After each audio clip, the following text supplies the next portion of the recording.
We've all seen the postcards, and we've all seen the dime a dozen videos showcasing the $500 a month beach condo, the sunset cocktails, and the endless vacation. Right, the endless vacation.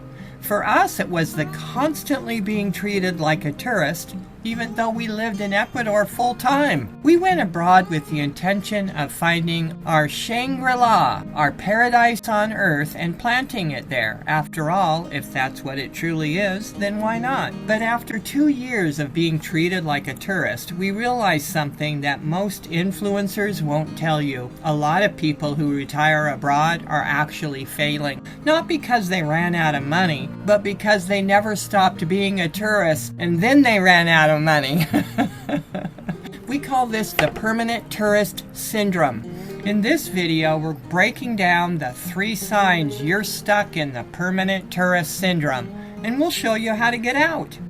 Sign number 1, you're a permanent tourist. The Gringo tax meets the language wall. The reality is, if you only speak English, you are effectively paying a convenience tax on every interaction you make. Our viewers tell us all the time and share great stories about being targeted or excluded in local markets. I hate being treated like a constant ATM and charged 3 times pricing. No way to live. The USA is just fine for me. Excellent thoughts here. We like it when our viewers share their experiences abroad. It's not just us telling you about these things. Other people are saying it too. Here's what another viewer said. I've run the numbers on every destination, including taxation, which few of the Rams will ever mention. Inflation, crime, and the skin tax have ruined it. As times get tougher, the criminals become more brazen. If I want to meet an Asian woman, I'll book a pedicure. This happening to expats is the biggest telltale that lets you know that you're being discriminated against. It happened to us in Ecuador. The only difference with us is we exposed it by making videos about it. We were called the whiners for exposing Gringo tax and crime. Imagine that. Most expats don't make videos about being Gringo gouged like we did, but you have to tell people how it really is when they move abroad. Why wouldn't you tell them this important stuff about expat life? Because you're a vested interest? The best fix that we know to fix this Gringo tax problem is learning the language as soon as possible so you can negotiate with the vendors. Let them know, I'm not a tourist. I live here permanently and I want the local price. Thank you and smile. In our case, after 8 years of living in Cuenca, Ecuador permanently and being fairly successful at living on a local level, we would still run into locals that assumed we were tourists. And why wouldn't they? If they still won't give you the local price, walk away and go to another vendor. We did a lot of walking away. And after 8 years in the country, they start recognizing the Americans who won't put up with the Gringo tax. This is all true, folks.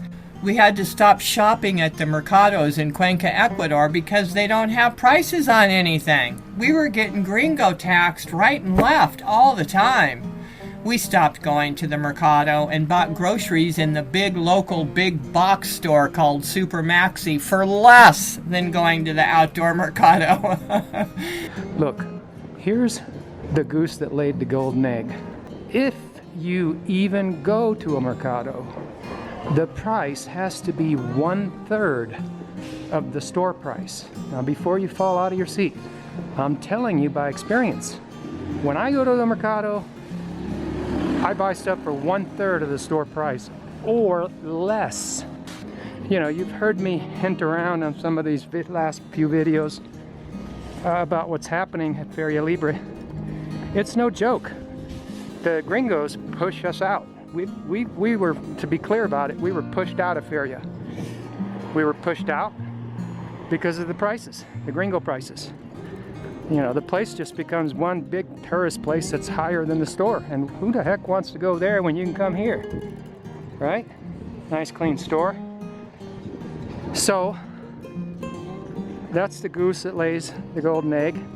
That you go to a outdoor market, you pay 1/3 of the store price or less. You heard it here, guys. It gets so tiring after a while, always being treated like a money machine. Remember how much you spent on your last vacation? That's what it feels like as far as your wallet getting thinner and thinner. This perpetual vacation actually causes expat fatigue syndrome. On another note about language, we think it is the root cause of why people leave. If you can't communicate, you eventually feel isolated. If you feel isolated, you miss out on an entire field of experiences. And some people get depressed and leave. It's really that simple. It is not a difficult concept to understand. Sign number 2, the expat bubble trap. The first reality here is only hanging out with other American and expats. It feels safe, but it keeps the country at arm's length. We knew from the get-go if we lived in an expat neighborhood or condo building, we'd never learn the language. Plus, we'd spend twice as much on rent, at least. Constantly staying in Airbnbs or expat enclaves is going to cost you. But moving away from that could save you hundreds of dollars every single month, and even more.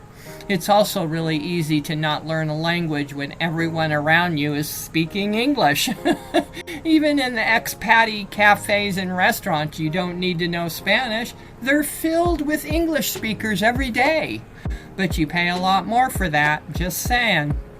So we were the first expats to actually not want to live near the touristy areas of Cuenca, and so we lived outside of that American bubble in a totally Ecuadorian neighborhood. Some people would ask us, is it safe being all the way over there? We were just a couple miles from downtown Cuenca. Is it safe being over there? Absolutely it's safe, but only for those that integrate by learning the language. At that time, we were renting a 1,600 square foot, 3-bedroom, 3-bath, plus office and yard for $250 a month. Of course, thanks to chronic RAM pumping, those days are over. The misnomer is that the expat neighborhoods are safer because they're behind a gate, but this has proven to be untrue in many expat hotspots around the world. We loved living outside of the tourist area. It gave us a feeling of being a part of our neighborhood. Ecuadorians are very gracious and easy to get along with. We became good friends with our neighbors about 3 houses down from us, and this extended family only spoke Spanish, and so you know what that does, right? You learn the language pretty quickly. They invited us over for meals and fiestas, and we'd go hiking and fishing together. We had them over to our house too for meals. They couldn't handle my spicy Mexican food I prepared for dinner one night, but they were so kind. Didn't say a word about it, but they sure gulped down the water. I learned my lesson quick. Ecuadorians do not like spicy food. In fact, they like very mild flavors. Nothing too outrageous. One of the daughters showed me how to make ají sauce. It's a table sauce that they make out of Ecuadorian tomatoes. Now, it can be spicy, but this one was not spicy. The one they make in Manta is spicy. And anyway, the ají sauce, it's really good on rice and chicken. So we usually and happily manage to escape the Gringo taxes and the expat bubble traps by going as local as possible. When you come here and you're paying 2 to 3 times the value of everything, real estate, rents, food, and you don't know it, or maybe you suspect it, but everybody in town, especially the locals, knows that that's what you're doing. How does that make you look? And is that the kind of experience you really want to have? We don't think so. So our premise, for your own benefit and for the benefit of the local community, including the local population, you don't want to be that person. You want to integrate within the local culture, live at the cultural pricing levels, and how that will make your experience of living in Ecuador so much more fulfilling, and you can avoid being in that group that ends up leaving Ecuador. We had several expat friends too that we'd meet up with to eat lunch or dinner out. We now know that by integrating ourselves into the culture like we did is why we lasted 8 years in Ecuador. Plus, remember now, we went to Ecuador with our 3 sons. There was no getting lonely with our 3 sons living with us. We were always doing things together. Sign number 3, vacation mindset versus real life systems. Now, the reality is tourists aren't bothered with things like getting the internet connected, getting gas and water delivered, or how the showers are heated. It's all already done for you because you're on vacation and you pay extra for these services and conveniences, and sometimes dearly extra. But guess what? When you move there permanently, these things all start to matter. Imagine needing to get gas tanks delivered to your home once a week to heat your shower and wash your dishes, and wondering where to take your trash, and not having a reliable internet. Reminds us of one expat woman that wrote in asking us how much she should be paying for a tank of gas, as she suspected she was getting gouged at $20 for a tank. Unfortunately for her, we had to confirm that she was getting gouged because the real price was $3. And the thing is, she had to write into our blog to get that information. She did not get it from anywhere else. Isn't that interesting? So we're guessing all of her expat friends were paying the same, while we were paying just $3. Now, you see the extent of the challenge? This is not a couple of percentage points more. It's a lot more. And this was almost 15 years ago, so it had to be more than US prices. Our internet went out a lot back then, too. The techs were always coming out to fix the lines or what have you. So there's burnout, the frustration of nothing works like it does at home, and how time-consuming everyday living is usually just a lack of understanding how the local systems and infrastructure work. But after so many years, you get used to the shower battery going out or the gas going low right in the middle of a shower. Uh-oh, now you have a cold shower. Hello, anybody out there? Can you put a new battery in the Califon? We're going to be talking about the Califons, the hot water on-demand gas systems that they have here in Ecuador. A lot of people come down here and get confused. They don't know how to get gas. They don't know how to hook them up. They think they need tools. You know, it's a little daunting because it's a little bit different than what people are used to. Anyways, they think they need tools to hook up these connections here to the bottles. And really, right now, this one's turned on, but you pull this down, and then there's a little switch here that you just push in with your finger, like that, and it just comes right off. You're a little too close. It just comes off. And to put it on, it's the same. You just put that right there on the bottle, push it down, and then lift that up, and it's on. No tools, just like that, one-handed. And then up here, you've got a regulator. This regulates hotter water or colder water. It makes the flame inside larger. And then down here, this one has water flow, small or large. So a lot of people, you know, they complain that their Califon has hot water, and then after 2 or 3 minutes it's got cold water. And then it's hot again, then it's cold, and they don't know why. Well, there's several reasons why. You know, it could be turning on and off, or it's not working properly. One of the reasons is you may need to put a new battery in it. And it's very simple. Right down here, there's no tools required. It's one-handed. You just pop that open, and there's a D-cell battery. Comes right out, one-handed. Pretty simple. If that's not fresh and working strong, then it could ignite and then turn off.